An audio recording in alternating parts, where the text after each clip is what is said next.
এখানে বেশ কিছু দিনের জমানো দুধের সর নিয়ে নিয়েছি, এগুলোকে আমি ঠান্ডা পানি দিয়ে ব্লেন্ড করে নিব। আর ঠান্ডা পানি দিয়ে ব্লেন্ড করার পর এই যে বাটারগুলো উপরে উঠে এসেছে, এখন বাটারগুলোকে আমি ঠান্ডা পানি দিয়ে খুব ভালোভাবে ধুয়ে নিব।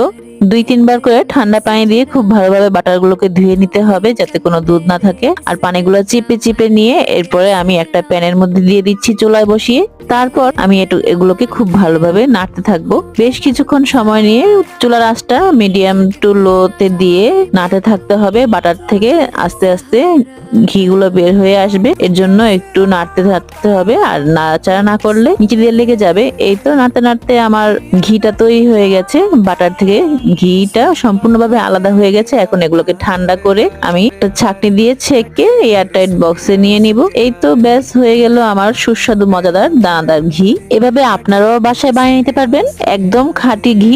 রেসিপিটি ভালো লাগলে লাইক কমেন্ট শেয়ার করে